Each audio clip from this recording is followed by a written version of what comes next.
Olá, bem-vindos a mais um podcast do Verano Advogados sobre a reforma tributária. Hoje nós vamos tratar sobre o setor de serviços.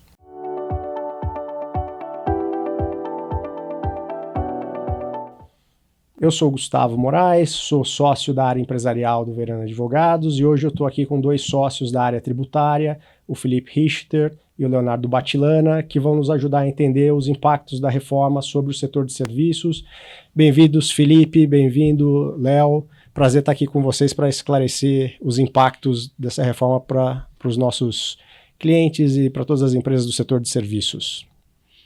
Eu que agradeço, vai ser legal bater esse papo com vocês aqui. Um prazer estar aqui para falar sobre mais um tema aqui da reforma tributária com vocês. E vamos lá que tem muito assunto para a gente falar. Bom, vocês podem começar explicando de forma geral e mais abrangente os impactos da reforma tributária para o setor de serviços? Claro. Bom, vamos lembrar que a reforma tributária que foi aprovada, ela trata da tributação sobre o consumo no Brasil, que até então era caótica, né? Ainda é. Então, a tributação sobre o consumo, ela envolve basicamente os tributos nos fornecimentos de bens e serviços, como PIS, COFINS, ICMS e ISS. Para aquilo que nos importa nesse bate-papo, a gente vai estar falando, portanto, da CBS e do IBS, substituindo a CBS, substituindo o PIS e a COFINS, e o IBS substituindo o ICMS e o ISS. Né? Eu acho que a questão mais importante que a reforma trouxe foi a questão do creditamento amplo e a harmonia na tributação dentro do Brasil. Né? A gente tem, especificamente tratando de ISS, o Brasil com seus 5 mil municípios, mais de 5 mil municípios, cada um com sua legislação própria, guerra fiscal, né, em que você tem aí dois ou até mais municípios exigindo ISS sobre os mesmos fatos geradores, né? Agora, o recolhimento ele vai ser feito de uma maneira a ter alíquotas iguais no Brasil inteiro ou muito parecidas com pequenas diferenças, tá? Tributação que em princípio vai ser definida de acordo com o local do cliente, ou seja, do comprador do serviço. Então, você traz uma segurança em saber qual é o município que vai efetivamente receber, né, o imposto nesse caso. Então, a gente lembra, né, de guerra fiscal envolvendo o ISS, em que você tinha empresas tendo que abrir inscrições municipais em diversas cidades, né, pagando ISS aqui, ali. Então, a reforma ela vem ajudar muito nessa parte. E também na questão do creditamento, né? O ISS, como regra, não era um tributo não cumulativo, então ele incidia de forma cumulativa em cada etapa da cadeia, né? Agora, com o IBS, né, e a CBS, o PIS/COFINS já dava direito ao crédito, mas se mantém, portanto, para a CBS. A IBS vai permitir, portanto, o crédito.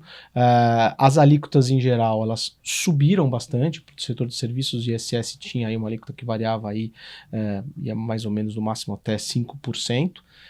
Agora, IBS e CBS, a alíquota conjunta, a gente está pensando em algo em torno de 28%, alguma coisa nessa linha. Porém, os clientes vão poder tomar crédito, né? Então, o impacto no fluxo de caixa, ele com certeza vai ser grande. Estima-se que vai haver, naturalmente, um aumento no valor dos serviços no Brasil, mas, por outro lado, o tomador do serviço vai poder tomar o crédito. Então, o fluxo financeiro vai sofrer bastante, né, assim que esteja em vigor a reforma. Então, assim, de maneira geral, esses são os pontos principais que a gente fala aqui a respeito da reforma para fins do serviço. E como é que essa reforma, a introdução da CBS e da IBS, resolvem essa questão dos conflitos de competência entre prefeituras, entre estados? De que forma é através de alguma federalização? Como é que funcionam esses dois tributos e como é que eles têm eficácia para resolver esses conflitos com os quais a gente sempre conviveu, né? Bom, acho que eu posso falar um pouco, tá, Augusto? Acho que A ideia, quando veio a reforma tributária, era geralmente assim, o que o Felipe falou, a ideia principal é simplificar. Vamos ter um modelo totalmente novo, evitar essa questão da guerra fiscal, diminuir essa dificuldade de realização de mais de 1.500 municípios, você tinha que verificar se você tinha uma alíquota maior ou menor do ISS. E o que a gente vai ter com a reforma tributária agora é um IBS, né, que você vai ter a junção do ICMS e do ISS ali, tá? E ele é um tributo subnacional, ou seja, você vai ter um comitê gestor que vai fazer todas as regras de como vai ser a cobrança, como vai ser a fiscalização desse tributo. E você tem do outro lado a CBS, que é PIS/COFINS, tá? Então a CBS você vai ser um órgão, vai ser gerido, né, pela Receita Federal, e você ainda vai ter um órgão federal que vai analisar toda a parte de fiscalização e cobrança. Existe até uma grande discussão que ainda está sobre que existe um outro PL para tratar como vai ser o contencioso disso, porque a gente tem dois órgãos sobre os mesmos fatos geradores, e a ideia é evitar um contencioso, por exemplo, de um comitê gestor decidir uma coisa sobre aquele fato gerador, que é aquela mesma venda, para fins de IBS, e para fins de CBS você tem uma outra discussão e um outro entendimento. Então isso é algo que ainda está sendo muito debatido, é o PL 108 que está sendo discutido, e a redação dele já deve estar prestes a ser aprovada, a ideia é que seja aprovada ainda no segundo semestre de 2025, tá? Então são tributos irmãos, né? Exato. Por isso que é importante que você tenha uma definição com relação a autuações, né, e decisões administrativas principalmente, porque os fatos geradores são praticamente idênticos, né? Então não dá para ter uma decisão de um órgão administrativo para a CBS falando uma coisa e para o IBS dizendo outra, né? Como regra geral, os estados e os municípios têm os seus próprios tribunais administrativos que lidam hoje com relação ao ICMS e ISS, não se sabe ainda o que vai acontecer, se vai haver algum tipo de transformação deles nos tribunais que vão passar a julgar os casos, né, de IBS. E do outro lado nós temos o CARF, que julga tributos federais, né, PIS/COFINS principalmente, e que vai naturalmente ser o órgão que vai julgar questões atreladas à CBS. E a reforma, ela vem também garantir o crédito amplo, né? Tanto para a CBS quanto para o IBS, que é um problema muito grande no Brasil. Eu fiquei perplexo quando eu tomei conhecimento de que mais da metade dos processos do CARF eles lidavam com relação ao acreditamento de PIS e COFINS, né? A gente tem o PIS e a COFINS sendo um tributo extremamente importante para a arrecadação do governo federal, desde várias décadas atrás. A legislação foi sendo alterada, foram criadas várias sistemáticas diferentes, não cumulatividade, sistema monofásico, né? Um carnaval de normas que transformaram a análise, né, e a implementação, né, e a tributação das operações extremamente dificultosas. E os problemas de crédito de PIS/COFINS chegaram até o STJ, né? Então você tem aí um tribunal que resolveu em primeira sessão definir a respeito do que pode ou não gerar o creditamento. O STJ, numa decisão de primeira sessão, tentou trazer algum tipo de material para definição do que pode ou não pode gerar crédito, e na verdade isso não foi suficiente. Os problemas continuaram, né? E então a legislação agora, com a reforma, ela vem dar um creditamento amplo que ele vai basicamente acabar com esse problema. Então esse é um ponto bem positivo da reforma. E para fins dessa situação de conflito entre municípios, entre município e estado, existe algum tipo de centralização no recolhimento? Por exemplo, aquela discussão onde eu recolho onde há sede, eu recolho onde o serviço é prestado. Isso está resolvido na reforma? Isso está resolvido na reforma, porque a ideia, até como o Felipe falou no começo, um dos princípios da reforma é você recolher no destino. Então, toda a alíquota, toda a sua operação, você vai ver onde vai estar o consumidor. Então, se você tiver em algum outro estado, um município específico, eu vou ter que olhar qual é a regra, qual é a tributação daquele estado e município que você está localizado para fins da cobrança e para fins de recolhimento de IBS e CBS. tá? Basicamente da IBS, né? Lógico, e CBS você vai ser um órgão federal, então vai ser uma alíquota única. Mas para esse IBS, o estado e o município onde você vai estar vai ser super importante, tá? Então, E é onde vai decidir. o que vai definir a tributação vai ser sempre o local do teu cliente. Então vai ter lá o CNPJ, o CPF do comprador e o sistema, a reforma ela traz uma parte muito forte de arrecadação, né? Então os sistemas estarão muito mais interligados do que já estão. Então as alíquotas elas já virão automaticamente no sistema, né? De acordo com a localidade daquele comprador. Então você basicamente acaba com o problema de ter 2 municípios ou até 3 vindo atrás de você para exigir um ISS. Né? Com a reforma, você basicamente coloca ali o dinheiro, você recolhe esse tributo e depois se tem algum tipo de conflito de competência, a ideia é que eles sejam resolvidos internamente lá. Né? Vendo onde está o cliente, você faz o recolhimento e aí se tiver algum outro problema, os municípios eles entre si se conversam e tudo mais. Né? Então, claro, as empresas vão ter que tomar muito cuidado em saber colocar adequadamente onde está o teu comprador, né? Mas como regra, você tem esse problema que você colocou assim sendo também solucionado pela reforma. Agora, as alíquotas, os estados e os municípios vão continuar podendo trabalhar com alíquotas diferentes ou tem algum tipo de movimento de uniformização de alíquotas? Como é que fica essa questão?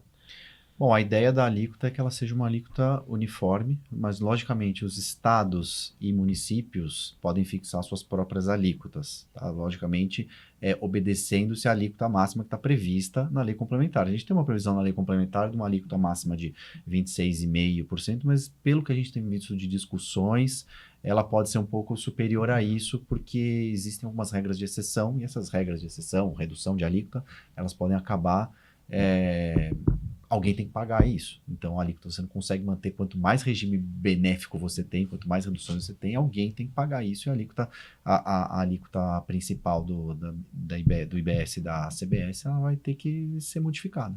Então, a ideia é não ter uma guerra fiscal, mas assim, então vamos pensar, você está num município, eu concedi uma alíquota reduzida para você comprar essa caneca aqui. Se essa caneca você tem essa alíquota reduzida, você vai ter para todos os produtos do município. Não vai ser mais agora, eu dou especificamente para um tipo de produto. Então, o município reduziu para tudo. Então, acho que isso evita muito da guerra fiscal que a gente tem hoje. E assim, a guerra fiscal, ela fazia com que os contribuintes definissem um local em que os contribuintes operassem de acordo com a alíquota, né, tributária local, né, para fins de ISS. ICMS também, né, naturalmente. Mas para fins de ISS, então, empresas que na verdade operavam em São Paulo e tinham um escritório pequeno lá em Barueri e tudo mais, que foram autuadas por conta de tributação menor. A reforma ela vem acabar com isso. Então as empresas elas vão acabar sendo forçadas a ir para os locais em que elas realmente operam, né? Locais em que elas realmente querem estar. E principalmente no local mais perto onde estão os seus clientes, né? A reforma tem também essa consequência, né? As empresas elas vão acabar indo para a localidade mais próxima dos seus clientes, principalmente o setor industrial, né? Em que tem, hoje no Brasil, por conta de benefícios do ICMS, tem empresas que estão no lugar, o fornecedor deles, que fornece os insumos, está em outro lugar, o cliente dele está espalhado, né, pelo Brasil inteiro ou mais concentrado num local que esteja longe da fábrica. A reforma, porque ela vai trazer uma uniformidade na tributação, vai ser muito parecido, como o Leonardo estava comentando, cada estado e município vai colocar a sua própria alíquota, mas elas serão muito, muito parecidas. Então, isso vai fazer com que as decisões de onde se instalar, elas vão levar em consideração o mercado consumidor. Então, não mais a alíquota de ISS, por exemplo, que hoje o IBS vai ser muito, muito parecido. É aquilo, é o tributo do consumo, é do consumidor, não é da empresa. Então, você vai ter que ver onde que está o consumo e como que está a alíquota daquele lugar. E o estado que quiser, ou o município que quiser baixar sua alíquota, ele vai poder fazer isso de forma livre. E isso vale tanto para o IBS quanto para a CBS? Isso vale para os dois. A localização do consumo é Exato. que determina a alíquota. Exatamente. Aqui para a CBS, na verdade, pouco importa, porque é nacional, né? É federal, né? Um tributo que substitui PIS e COFINS, então pouco importava. Mas como são tributos irmãos, né? E aí o IBS tem aí a questão dos estados e municípios definindo as suas alíquotas, a guerra fiscal ela sempre foi uma questão muito relacionada a ICMS e ISS, né? E isso a reforma acabou. Então, as empresas não podem definir onde elas estarão por conta de questão tributária, né? Elas podem definir para que país ela quer ir, porque aí o outro país oferece uma tributação totalmente diferente. Isso aí é ok, até compreensível. Agora, a reforma tributária sangrou muito dentro do Brasil, né? Os empresários tiveram problemas gigantescos com guerra fiscal, principalmente ICMS, né? E a reforma acaba com isso. Então, as definições, né, de onde se instalar serão em decorrência da necessidade econômica, né, estratégica das empresas e não por conta de uma alíquota. E falando em alíquota, né, de carga tributária, eu acho que o grande ponto que a gente tem que falar aqui para as empresas do setor de serviço, que elas, no começo das discussões da reforma tributária, lá no projeto da emenda constitucional, foram as empresas que mais eram contra a reforma tributária. Por quê? Porque para elas não têm muita possibilidade de tomar crédito, não tinham possibilidade de tomar crédito e via qual que era o grande problema. Eu tenho uma alíquota de ISS que vai de 2% a 5%, e vamos pensar que uma empresa dessa está no presumido, recolhendo PIS e COFINS, sei lá, 3,65. Vamos pensar que ela está na menor alíquota, que daria ISS de 2 e 3,65 de PIS e COFINS, que dá 5,65. Ela sai disso para aqueles 26,5, 28 que seja da reforma tributária, porque não vai se considerar mais essa história de lucro presumido, lucro real para fins de PIS e COFINS e CBS agora. Então, acho que eram as empresas que mais brigaram contra a reforma tributária no começo e que mais discutiram eventuais benefícios, reduções de alíquota, regimes especiais.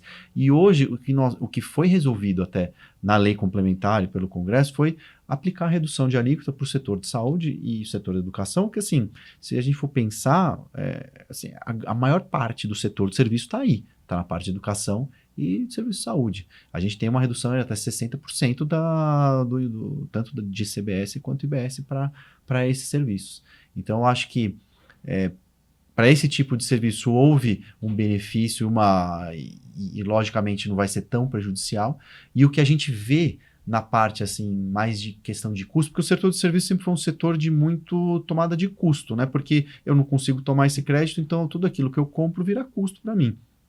Só que as empresas que vendem, prestam serviços para uma empresa, por exemplo, no B2B, você vai ter nós, como os escritórios de advocacia, prestando serviço para algum cliente, o cliente pode tomar o crédito, porque nós estamos no meio da cadeia. Agora, para aquela empresa prestadora que está no final da cadeia, que está indo direto para o consumidor, o consumidor não toma crédito.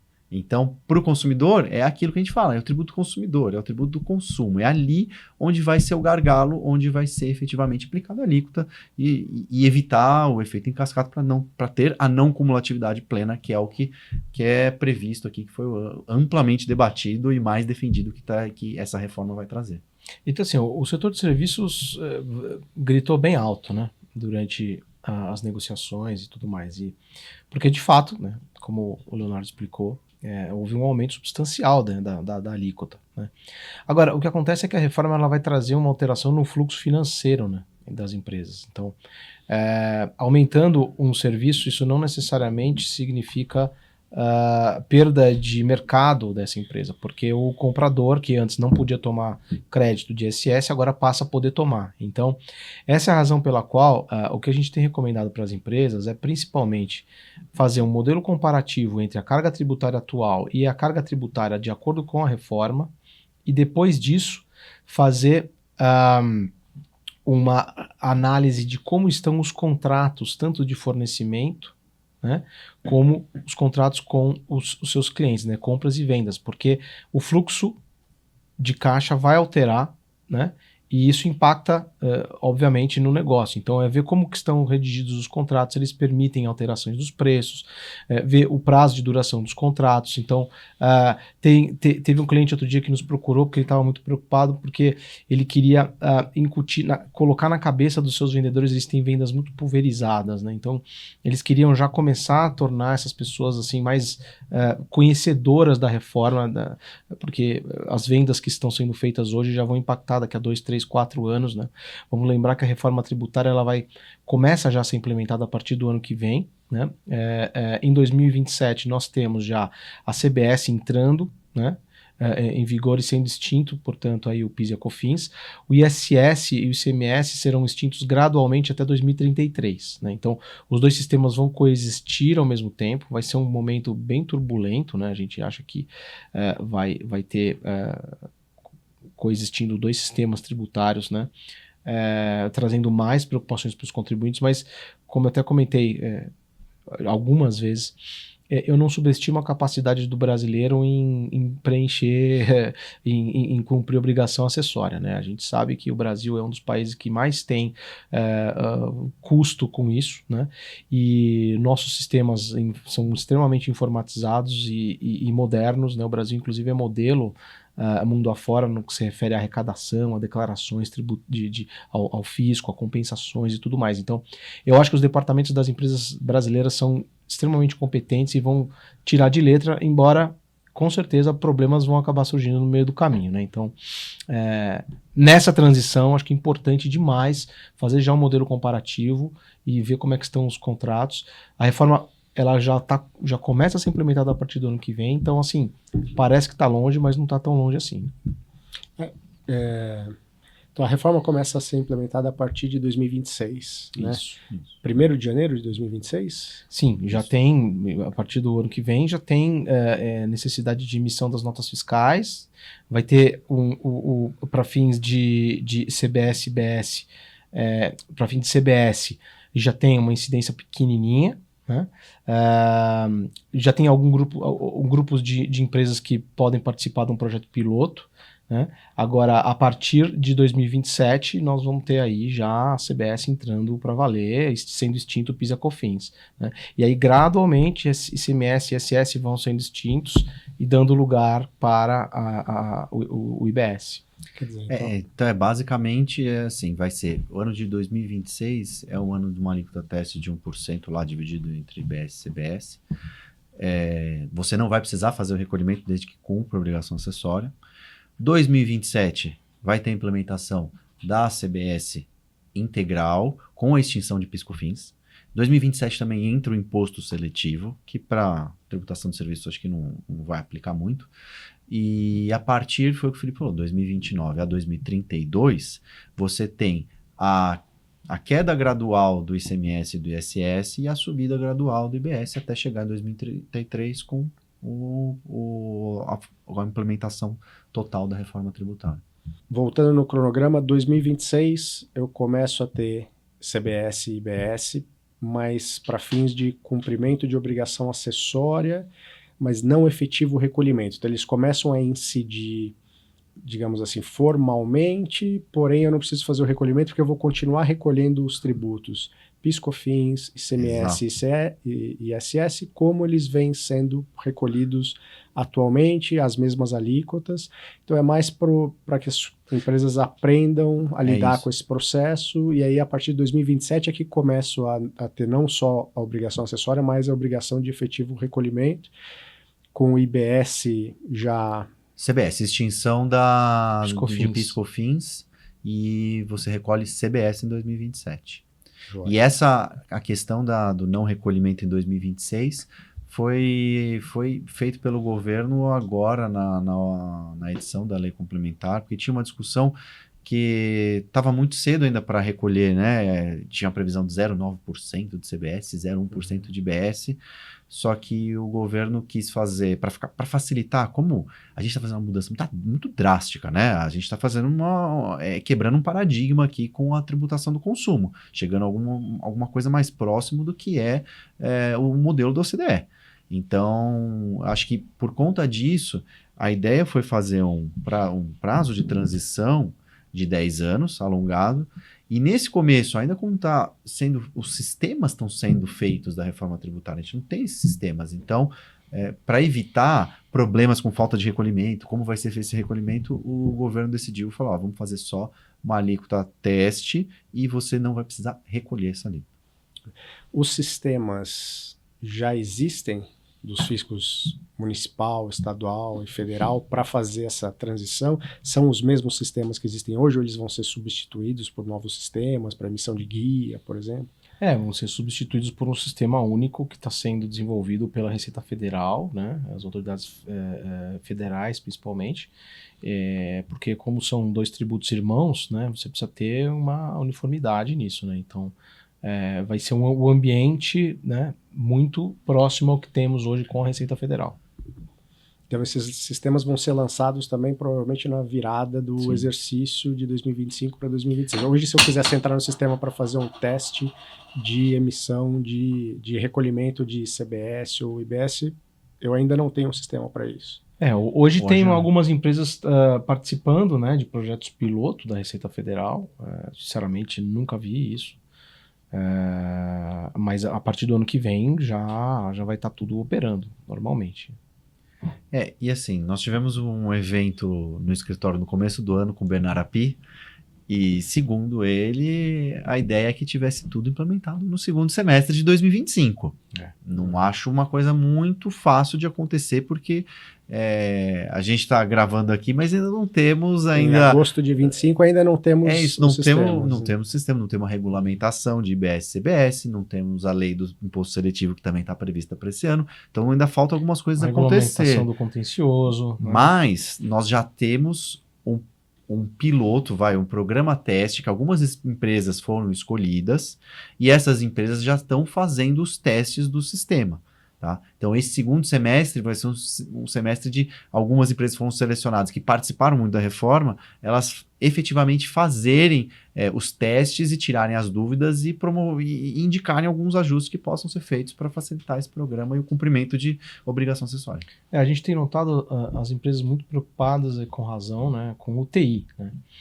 Que a alteração ela é demorada e custa muito, né? Então, essa é a fase em que a maior parte das empresas está enfrentando atualmente, né? Então, realmente, o sistema é algo que tem tomado mais tempo do que outras questões da reforma. Acho que quando o sistema estiver rodando de verdade, né, a partir do ano que vem, é quando você começa a ter problemas surgindo de fato, e aí você passa a ter uma questão mais, vamos dizer assim, jurídica e não operacional, né? Então, acho que a gente imagina que a partir do primeiro semestre do ano que vem, algumas dúvidas comecem a surgir mais pontuais, assim, com relação à implementação da reforma em si. Então, você tinha mencionado, Felipe, sobre os contratos, né, a necessidade de revisão dos contratos. Então, em função dessa mudança tão drástica de sistema, vai ser inevitável que as empresas adaptem seus contratos para essa nova realidade, né? Então, como é que vocês têm visto isso na prática? Vocês têm visto as empresas já começarem a se preparar para isso? Tem muita gente que ainda não acordou para essa realidade e de que há uma mudança muito significativa que precisa ser refletida nas relações jurídicas entre, né, fornecedor e cliente. O que vocês veem a respeito disso? Não, sem dúvida, porque, como a gente comentou antes, você vai ter uma alteração bastante relevante no fluxo financeiro entre as operações, né? Um setor como o de serviços, que tinha uma tributação muito menor do que ela vai ser agora, né?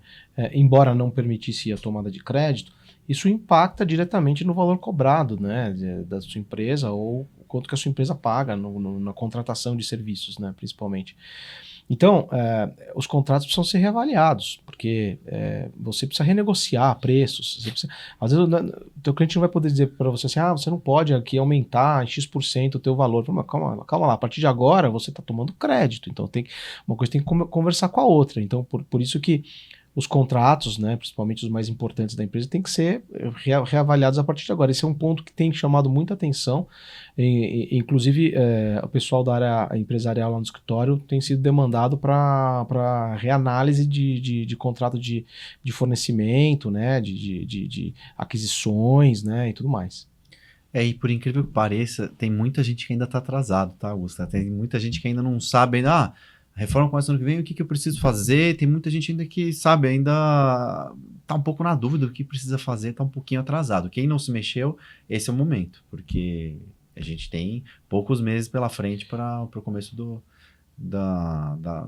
prazo de transição. Né? Outro dia eu vi um cara falando assim, não, Felipe, essa reforma aí não deve passar, né? Eu falei, pô, como não deve passar? Já foi aprovado? Tá aprovado? Que a gente tá acostumado no Brasil com as leis que pegam e as leis que não pegam. Acho que ele devia estar, talvez, Exatamente. pensando um pouco dessa forma. Né? E como é que isso afeta o split payment no setor? Eu quero falar um pouco, fala um pouco. O split payment, ela é uma, como a gente tinha comentado antes a respeito, né, dos sistemas, né, do fisco brasileiro, o split payment, ele é basicamente uma metodologia que permite uma arrecadação muito mais efetiva das operações. Então ele acaba colocando nas mãos de instituições financeiras, seja operadoras de cartão de crédito ou até os próprios bancos, principalmente os bancos, a responsabilidade de fazer o recolhimento, né, do IBS e do CBS. Por conta disso, se imagina que vai haver um aumento na arrecadação, né, ou uma diminuição na sonegação no Brasil. Né? E o split payment, além de gerar uma arrecadação efetiva, ele vai acabar dando uma garantia muito mais forte na tomada dos créditos. Né?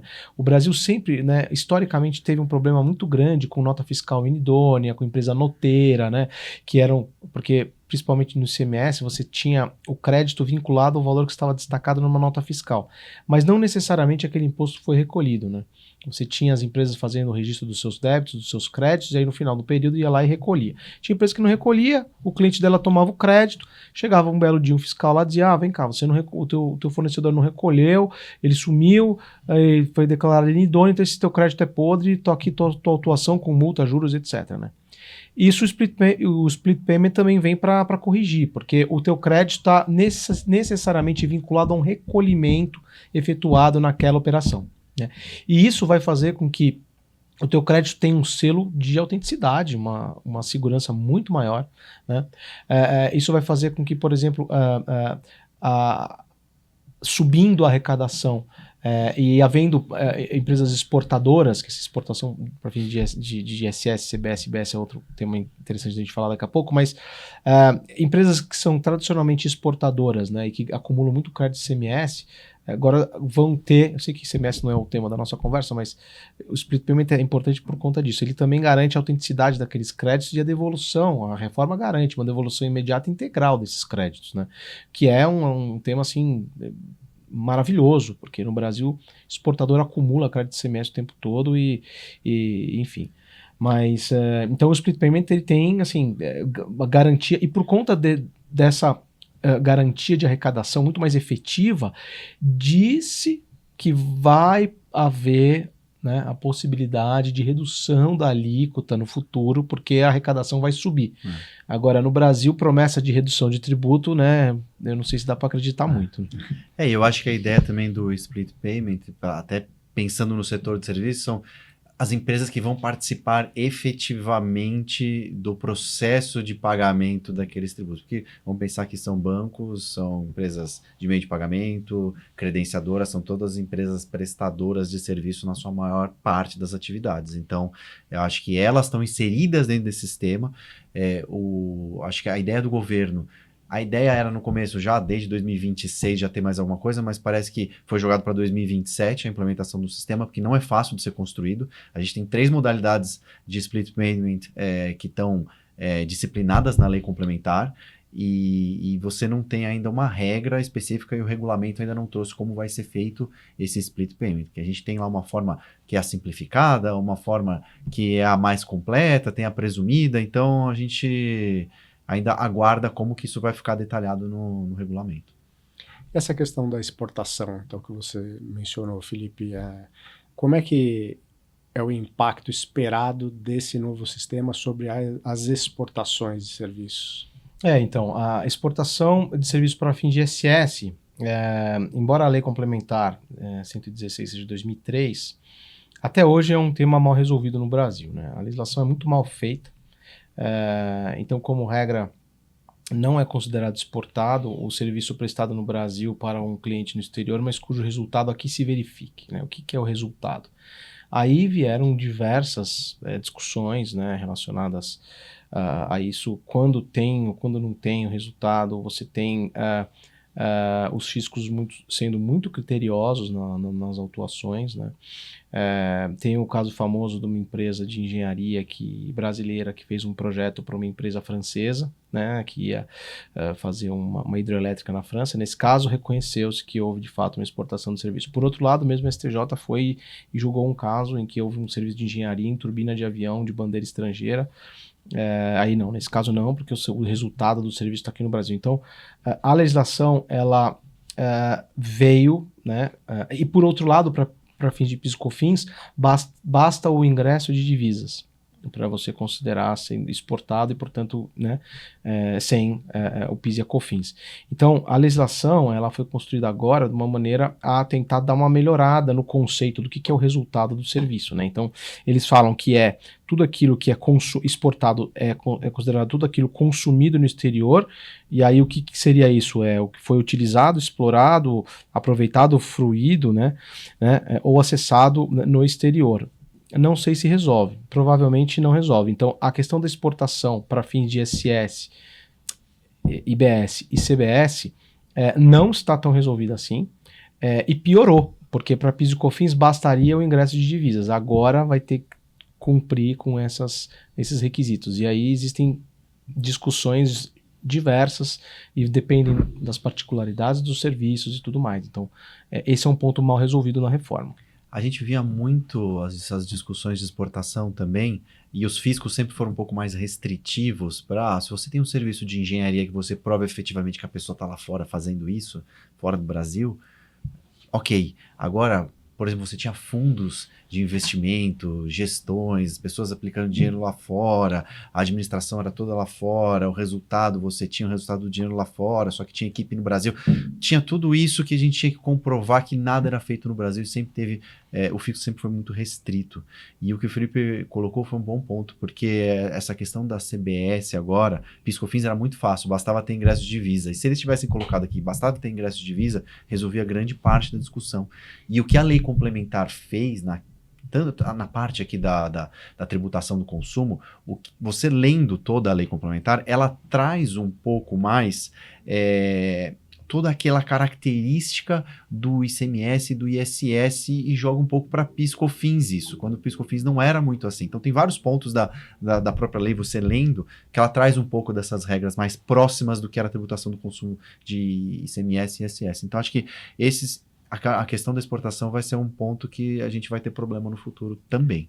Só para vocês terem uma ideia assim, da complexidade, né, e da importância dos fatos na caracterização de exportação ou não para fins de ISS, o que pode ser espelhado agora no modelo novo de IBS e CBS. No caso que o Léo comentou, gestores de fundos de investimento, né,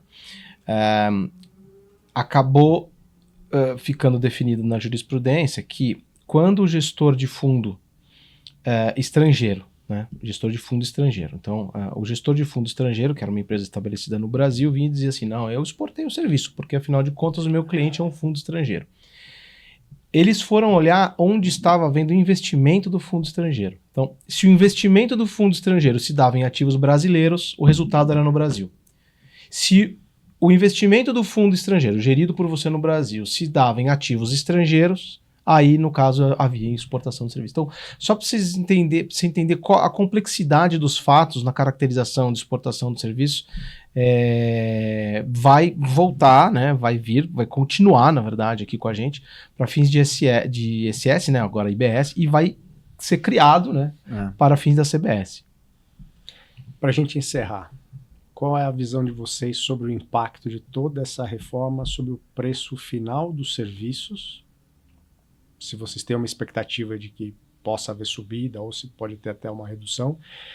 E a perspectiva do contencioso tributário, que sempre foi um elemento importante na vida das empresas também, né? Vocês têm uma expectativa de que isso talvez simplifique as discussões que hoje existem e com isso a gente reduza o estoque de contencioso tributário e a energia que as empresas precisam investir nisso, ou não necessariamente? Eu acho que no final do dia, nós vamos ter um aumento da alíquota, mas isso não quer dizer necessariamente que vai ter uma tributação maior sobre o serviço. E aí até explico um pouco. A gente tem sido muito demandado no escritório para fazer algumas análises. A gente fez algumas análises prévias sobre reforma tributária, lógico, partindo de premissas, porque a gente não tem alíquotas definidas, a gente parte de algumas alíquotas testes, e a gente foi verificando. E a gente fez um trabalho, inclusive, com uma empresa de serviço. E lógico, a gente olha tanto a cadeia do fornecimento, dos fornecedores, e a própria cadeia dela da tributação. E a gente viu que no final do dia ela teve impacto só de caixa. Ela teve um aumento tanto na tributação, no recolhimento, mas um aumento no crédito. Ela não teve um aumento da carga tributária em si. A carga tributária acabou sendo até um pouco menor. Logicamente, não vai ser aplicado para todo mundo, mas a gente tem que olhar com cuidado isso, porque não necessariamente o aumento da alíquota quer dizer que você vai ter um aumento da carga, que você tem essa parte dos créditos. E o que eu acho bom da reforma, e que vai diminuir, eu acho, contencioso, principalmente para ISS, é que a gente tinha muito aquelas discussões de classificação jurídica, conflito de competência, tinha muita discussão. Nós tivemos discussão de, eu tenho uma lista de serviço, eu tenho que observar essa lista de serviço estritamente, tem que estar escrito lá, só que os serviços eles vão evoluindo ao longo da vida, e assim, não dá para você manter a mesma coisa que está na lista de serviço. A gente teve aquela discussão de local da prestação, vai acabar, o serviço é prestado no local da prestação ou no local do estabelecimento da empresa prestadora. Teve toda essa discussão. E a gente vê assim, até mais recente, antes da reforma, dou até alguns exemplos.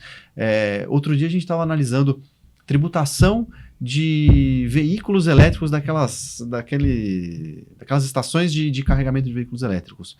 O que se tributa ali? Se tributa um serviço? Se tributa um bem, a energia que está sendo fornecida para os carros? Isso não está claro. Assim, a gente pega regras regulatórias e pega a regra tributária, a regra tributária não traz clareza para ver que tipo de tributo você vai recolher. Com a reforma tributária, acabou.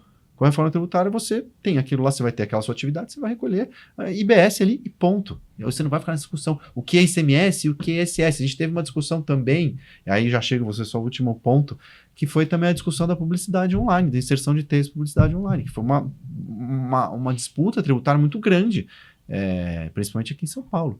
E no final do dia ficou-se definido que se tributava pelo ISS, não pelo ICMS aqui. Então, acho que essas são discussões que vão acabar. Os exemplos, né, são vários. Né? Você pega o caso de incidência de ISS ou ICMS no serviço de monitoramento de veículos. Durante vários anos, a Fazenda Estadual dizia, não, isso é um serviço de comunicação, então tem ICMS. O município falava, não, veja bem, isso daí é um serviço de monitoramento, tá aqui é um item, porque a lista do ISS é taxativa, né? Aí os contribuintes falam, não, mas na verdade não é nenhum nem outro, porque na verdade não é comunicação, porque eu não tenho toda a estrutura para prestar, né, para fazer a relação comunicativa de uma ponta para outra, e eu também não é um serviço que está ali claramente descrito na lei do ISS. Então, agora com a lei complementar, né, com a reforma tributária, o IBS e a CBS, eles incidem sobre absolutamente tudo, todo tipo de fornecimento, tangíveis, intangíveis, né? Então, isso, assim, acabou. Houve um fornecimento de um produto, ou de um serviço, ou um bem tangível ou intangível, entra na reforma. Então, eu acho que simplifica, porque você termina com esse tipo de conflito, que a gente estava, esses exemplos que foram dados aqui, só para ilustrar. Você tem você também acaba reduzindo o conflito tributário por conta da questão do creditamento, que agora ele é um creditamento amplo, amplíssimo, muito, muito amplo mesmo, salvo raríssimas exceções. E por conta disso, e também você acaba com a guerra fiscal. Né? A guerra fiscal, como a gente comentou aqui no começo da nossa conversa, ela está extinta com a reforma. Então, o contencioso tende sim a ser reduzido. Com relação a incidência tributária, né, a carga tributária, já não sei. Eu não sou tão otimista assim. Eu acho que a gente precisa ver o sistema rodando, a gente precisa ver essa questão da arrecadação, né, do IBS, da CBS. Pode ser que ela, de fato, ela permita que haja uma redução nas alíquotas, né? Então, num primeiro momento, eu sou reticente, tanto que a turma de serviço foi um dos que mais alto berrou na época da regulamentação, da negociação da reforma, tá?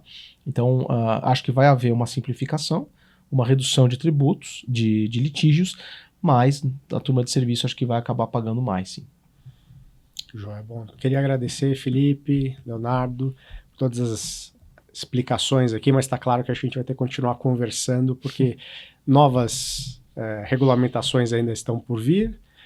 As empresas vão ter que aprender a lidar com essas situações, vão se deparar eventualmente com alguns desafios, né? E como vocês falaram, algumas dessas coisas são progressivas também, né?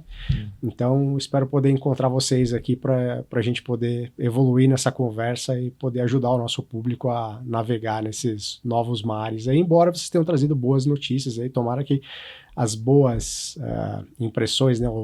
Os aspectos onde a gente consegue ser mais otimista se confirmem, né? Eu que agradeço, obrigado, estamos à disposição aí, havendo qualquer dúvida, tanto dos meus sócios no Verano, quanto dos nossos clientes, ou os nossos não clientes do Verano, a gente está à disposição. Eu agradeço o papo aqui, foi muito legal a discussão hoje, assim, tem muito assunto para falar, né, do setor de serviço, e, enfim, a gente pode continuar essa conversa depois, porque já tem bastante assunto para a gente falar aqui. Bom, esse foi mais um episódio do podcast sobre a reforma tributária do Verano Advogados. Espero que ajude vocês em relação aí a navegar os desafios do setor de serviços. Obrigado.